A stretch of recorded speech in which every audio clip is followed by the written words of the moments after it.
अच्छा जी, we have 2 points of views और हम ज़रा बात करेंगे। हमें ज्वाइन किया टॉक शॉक की जोड़ी उमर चीमा एजाज सैयद एंड ऑल्सो एजाज सैयद, दोनों हमारे साथ हैं। बात का आगाज़ करते हैं उमर आपके साथ, और सबसे पहले तो आपसे यही पूछेंगे कि तहरीक इंसाफ बिल फर्ज ये कानून ख़त्म करा भी देती है तो इससे हासिल क्या होगा, मतलब लेट्स गेट टू दैट। तो क्या चेयरमैन या फिर वाइस चेयरमैन को कोई रिलीफ मिलेगा या सिर्फ सियासी पॉइंट स्कोरिंग होगी?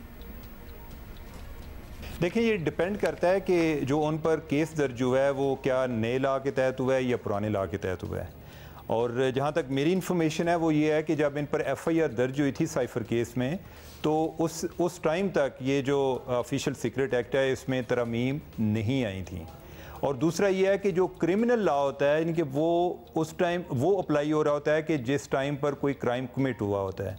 तो लिहाजा मेरा ख्याल है कि ये जो ऑफिशियल सीक्रेट एक्ट में तरमीम हुई हैं इसका कोई एज सच डायरेक्टली इन पर कोई इम्पेक्ट होने वाला नहीं है। और अगर यानी कि वो ये फ्यूचर के हवाले से है, ज़्यादा उस पर फोकस है। और मेरी जो लोगों से भी बात हुई है तो उससे भी ये तासर मिलता है। इवन FIA के अंदर भी यही एक तासर पाया जाता है कि जो नया लॉ है वो अप्लाई नहीं होता, क्योंकि FIR जो हुई थी वो पुराने कानून के तहत हुई थी। हाँ, बट फ्यूचर में अगर कुछ हो सकता है तो पता नहीं अब उसके तहत ये बयान उनकी तरफ से आया है। एजाज आपसे जानेंगे अब मुख्तलिफ आरा सामने आ रही हैं। साथ ही हैं Ejaz will join us in just a bit. Ejaz will join us later. चलें जी एजाज, तो हम आपसे बात करेंगे, लेकिन उमर साहब अब इतवार को ये सारा मामला सामने आया, उसके बाद बड़ी सूरत हाल गंभीर नज़र आ रही है। अब निगरान हुकूमत का सारा काम भी आपको पता ही है ऑर्डिनेंसेस पर ही चलता है, और ऐसा लग रहा है कि सदर साहब प्रॉबली इसके बाद ताउन ना करें। काम कैसे चलेगा फिर? पहली बात तो उनका इकरार जुर्म ये है कि मैंने साइन ही नहीं किए। अमले पर तो बात में आएगी। पहली बात तो ये है कि आपको दस्तखत करने चाहिए थे। अच्छा, एक तो ये है कि उन्होंने इससे उन्होंने वो काम किया है कि जैसे आप इसकी मिसाल मैं इसको ऐसे दूं कि अगर कोई MNA या सेनेटर वो किसी कानून के बारे में वाज़ेह पोजीशन ना लेना चाह रहा हो और जब कानून को पास कराने का मरहला आए तो वो कोई बहाना करके तो प्रोसीडिंग से ही निकल जाए, नहीं कि वो आए ही ना, वो कहे जी मुझे को काम पड़ गया था और बाद में कहे जी कि देखें वो कानून तो पास हो गया, मैं तो उसका हिस्सा नहीं बना। अब जो सदर साहब हैं वो ये वाला काम कर रहे हैं।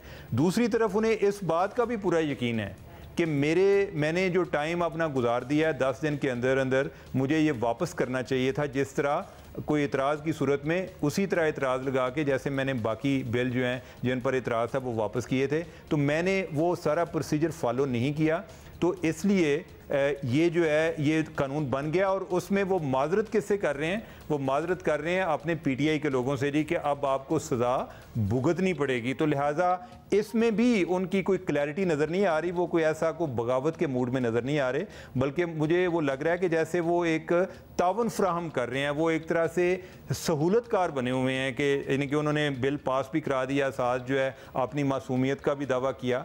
तो अगर यही वाली सूरत हाल है तो मेरा ख्याल है कि वो आइंदा भी जो है वो अगर कोई ऑर्डिनेंस का इशू आएगा जिसमें कोई डायरेक्ट अगर कोई PTI पे प्रॉब्लम नहीं आएगा तो तावन करेंगे। कोई ऐसी वो कोई सरकश नज़र नहीं आ रहे मुझे। सो ऐसी कोई प्रॉब्लम आगे भी कोई क्रिएट नहीं करेंगे, बस वो माजरत कर रहे हैं, लेकिन कोई अदम ताउन का इंदिया नहीं दिया है उन्होंने। अच्छा चलें ठीक है, एजाज से भी बात कर लेते हैं। बहुत शुक्रिया उमर। एजाज, बात तो आपने सुनी ली है कि क्या क्या हो रही है, अब बताएं। उस वक्त से हम यही जानने की कोशिश करें, अली ज़फ़र साहब, आज़म तारड़ साहब की भी गुफ्तगू, एक का मौक़िफ़ था भाई ये कानून बन गया, एक का मौक़िफ़ था कानून नहीं बना।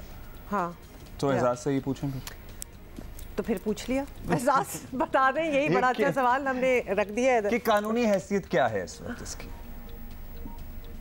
अगर आप सदर आरिफ अलवी की जो ट्वीट है उसको गौर से पढ़ें तो सदर आरिफ अलवी उस ट्वीट में 3 चीज़ें कहते हैं। नंबर 1 वो ये कहते हैं कि मैंने साइन नहीं किया। नंबर 2 ये कहते हैं कि जी मैं अपने अमले को कहता रहा कि वापस कर दें। नंबर 3 वो बड़ी अहम चीज़ कहते हैं, वो कहते हैं कि कानून बन चुका है और मैं लोगों से माजरत खाऊं, यानी कि वो तस्लीम कर रहे हैं कि ये कानून बन चुका है।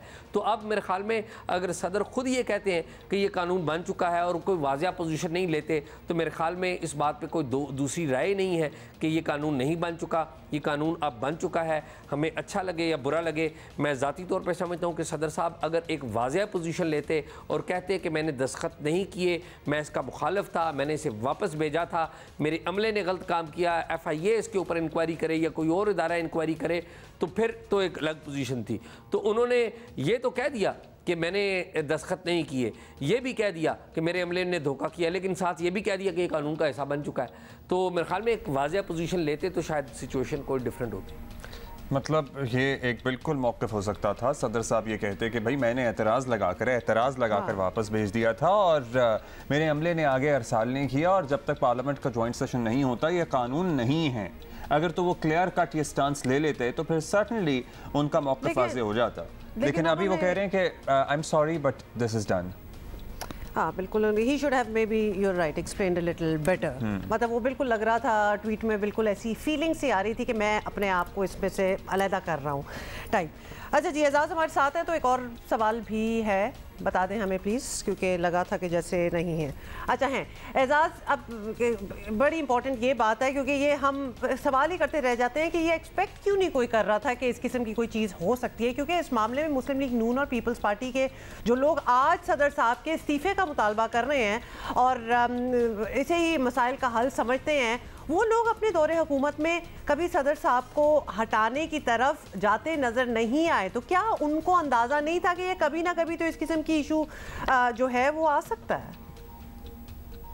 देखिए, जब इमरान खान साहब को इक़्तिदार से निकाला गया था और इमरान खान साहब अपनी पार्टी समेत कौमी असम्बली से मुस्तफ़ी हो गए थे, तो एक बात तो बड़ी क्लियर थी, और वो बात क्या थी कि इमरान खान साहब की जमात के मुनहरफ अराकीन को भी अगर शामिल कर दें तो सदर को निकालने के लिए या सदर के मुआख़ज़े के लिए, इम्पीचमेंट के लिए जो 2/3 अराकीन की जो मतलूबा नंबर चाहिए था वो नहीं था। तकरीबन 19 के करीब अराकीन जो है वो नंबर उनका मिसिंग था। तो ये चाहते अगर और इनके पास रिक्वायर्ड नंबर्स होते तो इन्होंने अपनी ख्वाहिश के ऊपर बिल्कुल अमल दरामद करना था। नून लीग ने भी सदर को फारग कर देना था, पीपल्स पार्टी ने भी फारग कर देना था, तमाम इत्तेहादी जमातों ने फारग कर देना था। मसला ये था कि इनके पास नंबर नहीं था। और फिर आप देखिए कि जब शहबाज शरीफ वज़ीर आज़म बने तो शहबाज शरीफ से सदर ने जो है हलफ लेने से इनकार कर दिया। तो ये क्या था, ये मसाइल ही पैदा कर रहे थे ना। तो मसला ये था कि उन्हें मसाइल का तो इस बात का इदराक था कि ये सदर मसला पैदा करेंगे और चाहते भी थे कि वो सदर को फारग कर दें, लेकिन उनके पास मतलूबा नंबर नहीं था जो कि आइन के अंदर दर्ज है। अच्छा, तो अभी उनका क्या इरादा है एजाज़? वो सितंबर में अपनी मुद्दत पूरी होने के बाद चले जाएंगे या फिर पार्लियामान तो है नहीं, उसका एडवांटेज भी लिया जा सकता है? देखिए, मेरा नहीं ख्याल कि सदर आरिफ अलवी ईवान सदर जो है वो छोड़ना चाहते हैं। आइन बड़ा वाज़ेह है और आइन में बड़े खुली अल्फाज में ये बात लिखी हुई है कि जब तक नए सदर मुंतखब नहीं होते ये जो सदर का ओहदा वो खाली नहीं होगा। खाली नहीं होगा का मतलब है कि मौजूदा सदर है वो कंटिन्यू करेगा। हाँ, अगर मौजूदा सदर ख़ुद इस्तीफ़ा दे देते हैं या खुदा न खास्ता उनके साथ कोई ऐसी वैसी सूरत हाल पैदा हो जाती है तो सादिक संजरानी जो चेयरमैन सेनेट हैं वो उनके ओहदे पर कायम काम सदर बन जाएंगे, या मौजूदा सदर बैरून मुल्क चले जाएँ तो कायम काम सदर बन जाएंगे। लेकिन ये आइन में वाज़ेह तौर पर लिखा हुआ है कि जब तक नए सदर नहीं आते ये रहेंगे। तो मेरा नहीं ख्याल कि आरिफ अलवी साहब ख़ुद ज़ाती तौर पे रज़ाकाराना तौर पे चाहेंगे कि वो मुस्तफ़ी हो जाएं।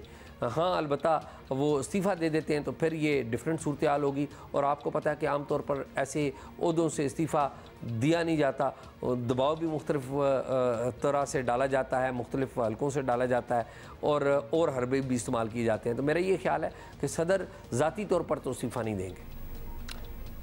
Thank you, Azaz, for being with us. Thank you. This is a bit of a little movie, फिल्मी कुछ situations ही है जो बनती जा रही है। मतलब there is never a dull day here. Umar Cheema, Azaz Syed, thank you for being with us. मुझे लग रहा था कुछ डलनेस आ रही थी। अब बस आ ही रही थी ना, उसके बाद के वो एक और सदर साहब का ट्वीट आ गया। हंस लें अगर दिल चाह रहा है, लेकिन ऐसा होना नहीं चाहिए।